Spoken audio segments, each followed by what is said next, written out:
जय हिंद प्यारे बच्चों, स्वागत है आपका आपके अपने परिवार भारतवर्ष क्लासेस में। तो प्यारे बच्चों, कल 9 सितंबर 2023 को कक्षा 11वीं का भूगोल का वीकली टेस्ट लिया गया।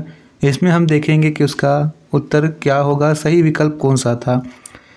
तो आप सभी भारतवर्ष क्लासेस पर नए हैं तो प्लीज़ सब्सक्राइब ज़रूर कीजिएगा और वीडियो को लाइक शेयर ज़रूर कीजिएगा। पहला प्रश्न पूछा गया था, धरातल पर अपर्दन के माध्यम से उच्चावच के मध्य अंतर को कम करने की प्रक्रिया को क्या कहते हैं। तो बच्चा यहाँ पे सही उत्तर था तल संतुलन, उसे हम तल संतुलन कहते हैं। जितने भी बच्चों ने इस विकल्प को सही किया था उन सभी का उत्तर सही है। दूसरा पूछा गया था, दूसरा प्रश्न, प्रति इकाई क्षेत्र पर अनुप्रयुक्त बल को क्या कहते हैं। तो यहाँ पे सही उत्तर होगा प्रतिफल। प्रति इकाई क्षेत्र पर अनुप्रयुक्त बल को प्रतिफल कहते हैं। अनाच्छादन शब्द का क्या अर्थ है। तो बच्चा यहाँ पे जो विकल्प था इनमें से कोई नहीं वो सही था।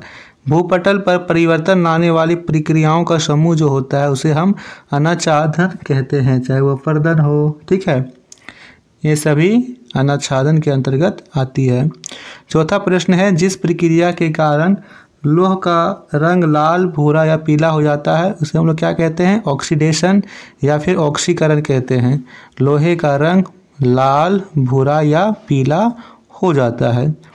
पांचवा प्रश्न, अर्धचंद्राकार बालू का टिब्बा जिनकी भुजाएं पवनों की दिशा की ओर निकली होती है उसे हम लोग बरखान कहते हैं। उस बालू के टिब्बे को क्या कहते हैं बच्चा, बरखान कहते हैं। छठा प्रश्न, नदी अपर्दन के द्वारा बनने वाले मैदान को क्या कहते हैं।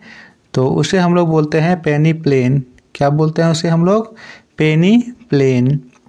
सातवां प्रश्न, चूना पत्थर युक्त क्षेत्र में अत्यधिक नियमित पतले तथा नुकीले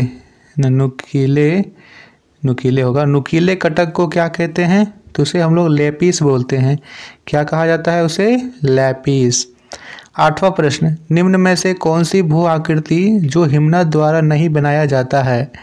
तो पेडिमेंट्स है बच्चा, जो यहाँ पे हिमनद के द्वारा निर्मित नहीं की जाती है। नौवां प्रश्न, वायुमंडल में सबसे अधिक मात्रा में पाई जाने वाली गैस है। तो ये सभी को पता होगा, नाइट्रोजन सबसे अधिक है। 10वां प्रश्न, वायुमंडल के किस परत में पृथ्वी से भेजी गई रेडियो तरंगें टकराकर वापस पृथ्वी पर लौट आती है। यानी संचार के लिए सबसे उपयुक्त परत है आयनमंडल। ठीक है, परतों का आपने ध्यान रखना था। क्षोभ मंडल मौसमी घटनाएं, समताप मंडल हवाई जहाज उड़ाने के लिए उपयुक्त, आयन मंडल संचार के लिए।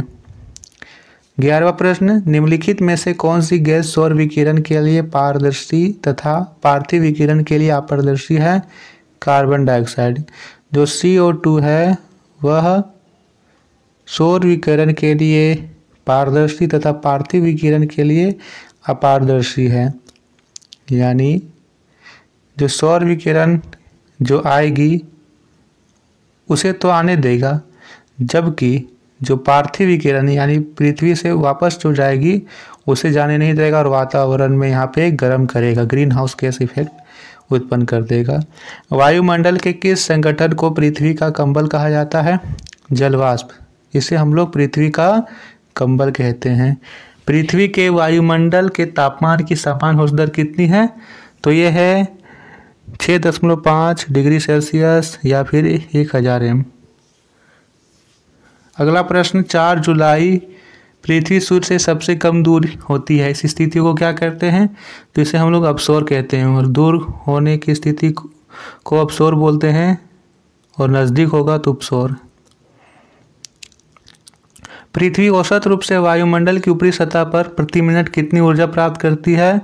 तो 1.94 कैलोरी प्रति मिनट प्राप्त करती है।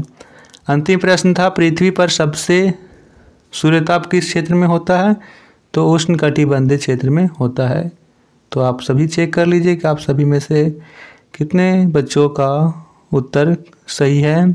आप सभी कमेंट जरूर कीजिए कि आपके 16 में से कितने सही हुए। थैंक यू बच्चा।